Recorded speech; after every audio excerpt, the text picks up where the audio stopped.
بسم اللہ الرحمن الرحیم. میں ہوں doctor Abdul Jabbar Khan official YouTube channel سے آپ کا میزبان ڈاکٹر عبدالجبار. اب پھر ہم ریورٹ کر رہے ہیں انٹرنیشنل مانیٹری فنڈ.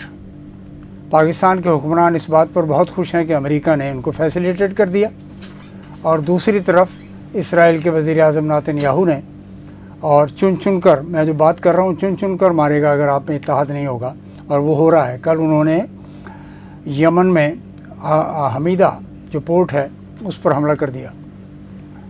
اس کا جواز وہ یہ بتاتے ہیں کہ سمندر میں اسرائیلی جہازوں پر حوثیوں نے حملہ کیا تھا. جب تک کاز آف ایکشن کی بات کرتے رہیں گے مسئلے حل نہیں ہوں گے. آپ کو بیٹھنا ہوگا.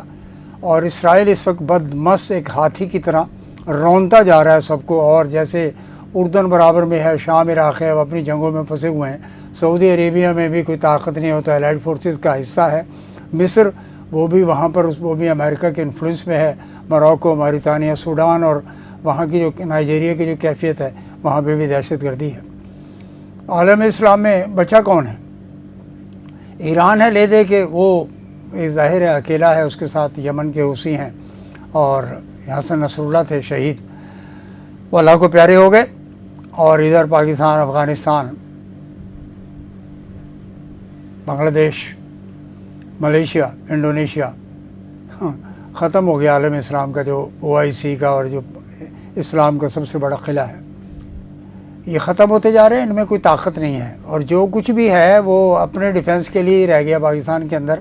اگر پاکستان پر بھارت نے یا دیگر کسی ذرائع سے حملہ ہوا یا کوئی مشکلات ہوئیں تو ظاہر ہے وہ اپنا ہی ڈیفنس کر پائیں گے.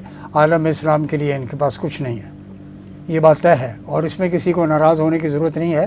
قوم کو اس بارے میں سمجھنا چاہیے کہ اگر پڑوس میں آگ لگی ہے، میں کہتا ہوں نہیں میرا گھر محفوظ ہے، ایسا نہیں ہوگا. میں نے عرض کی چن کر مارے گا، اور مار رہا ہے.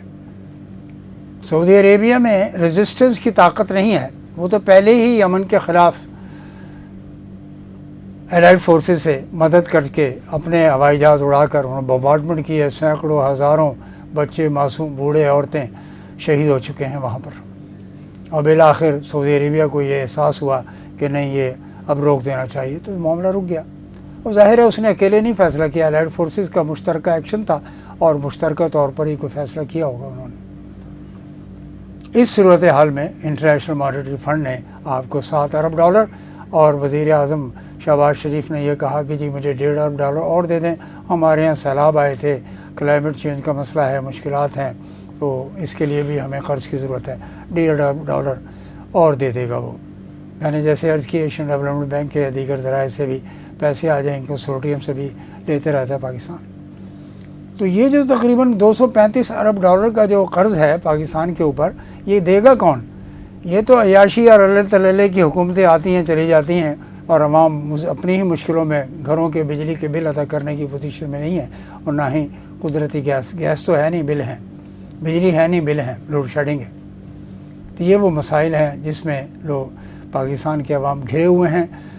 IMF کا اسٹیمیٹ یہ ہے کہ پاکستان کی GDP گروتھ ریٹ، مجموعی قومی پیداوار 2.8 سے 3%، یا میکسیمم 3.2%، 3.2، 2.8 سے 3.2. پاکستان کو مسلسل اپنی صورتحال کو بہتر کرنے کے لیے 6 سے 8% آئندہ 5 سے 9 سال تک مسلسل GDP اس لیول پہ رکھیں گے تو شاید پاکستان سروائیو کر جائے. ادروائز کیا ہوگا؟ غربت بڑھے گی، اور پھر آپ ایلوکیشن کرتے پھریں گے کہ یہ انکم سپورٹ پروگرام کے تحت 600 ارب روپے رکھے ہیں آپ نے، تقریباً $2 ارب، آگے پھر 2.5 ارب اور 3 ارب یہ بانٹتے رہیں گے، اور غربت بڑھتی رہے گی، غربت کم نہیں ہوگی، کیونکہ یہ پلان نہیں ہے آپ کے پاس. آپ کے پاس بہت بڑی زبردست ڈائنامک قسم کی بیوروکریسی ہے اسلام آباد، لاہور، کراچی، کوئٹہ، پشاور میں، خاص طور سے اسلام آباد میں، اور انہیں فرصت ہی نہیں ہے اپنے اللہ تعالیٰ سے. اور ان کا غریب کا مسئلہ نہیں ہے، انہیں اپنے پرکس اینڈ بینیفٹس چاہیے. یہی فرق ہے کہ عوام جب بھی کھڑے ہوتے ہیں تو مظاہرہ بھی سامنے سیکریٹریٹ کے سامنے جا کر کھڑے ہوتے ہیں، اس لیے کھڑے ہوتے ہیں بتائیں کہ بھئی ہم اور ہیں، تم اور ہو. یہ وہ صورتحال ہے جس پر میں نے تبصرہ کرنا مناسب سمجھا. اکنامکس میں ابھی تک کوئی خوشخبری سامنے نہیں آ رہی، فائنینشیل سیکٹر میں کوئی خبر نہیں آ رہی، سوائے اس کے کہ عوام کے لیے مشکلات ہیں. اور اسلام آباد سے ایک خبر یہ ہے جو مشکل والی خبر ہے، کوئی اچھی خبر نہیں ہے کہ 5 سے 10 دنوں میں ڈاکومنٹیشن وغیرہ مکمل ہو جائے گی. 1.1 ارب ڈالر آپ کے اکاؤنٹ میں یعنی کھٹی میں آ چکے ہیں، آپ کے کھاتے میں آ چکے ہیں پیسے وہ، اور امپیکٹ کوئی نہیں. پہلے 1.5 ارب ڈالر اور اب یہ 1.5 ارب ڈالر تقریباً ہی بن جاتا ہے. عوام کو کوئی ریلیف اور کوئی بینیفٹ نظر نہیں آیا. 15 روپے کا ریلیف جو مریم نواز نے پنجاب کی چیف منسٹر صاحبہ نے دیا تھا، اس پر بھی IMF نے اعتراض کر دیا ہے. ظاہر ہے چاروں صوبے یعنی وفاق کی طرف دیکھتے ہیں، اور وفاق میں جو ریسورسز کی جو ایلوکیشن ہے 18ویں ترمیم کے بعد، صوبے امیر ہو گئے ہیں، وفاق غریب ہو گیا.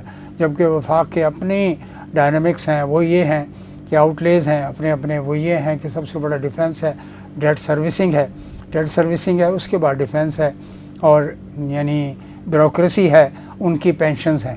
کہیں پہ کوئی ریفارمز نہیں ہیں. جو آسٹیریٹی کی کمیٹی تھی وہ بھی ٹوٹ پھوٹ کا شکار ہو چکی ہے. تو یہ ہے وہ پاکستان کی معاشی اور سماجی صورتحال، اور یہ ایک چھوٹا سا میں نے خاکہ بیان کیا ہے. اس سے ہٹ کر کچھ بھی نہیں ہے. اب کیا ہوگا؟ دکانداروں کے اوپر انہوں نے ہاتھ ڈالنے ہیں. سیلڈ کلاس پہلے پسی ہوئی ہے.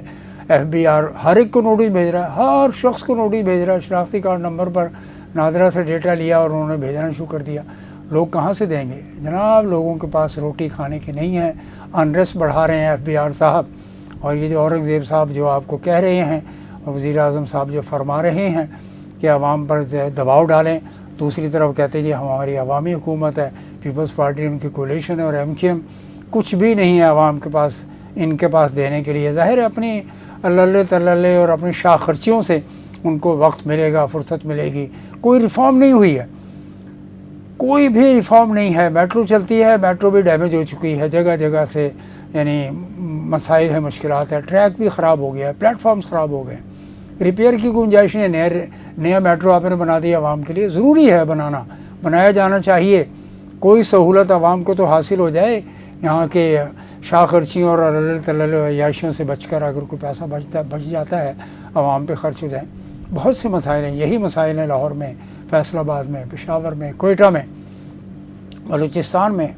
وار آن ٹیرر چل رہی ہے. آپ کے ملک دشمن جو عوامل ہیں، عناصر ہیں، وہ پاکستان کو بالکل یعنی خراب کرنے میں تلے ہوئے ہیں، ڈی اسٹیبلائز کرنے میں، ڈسٹرائے کرنے میں تلے ہوئے ہیں.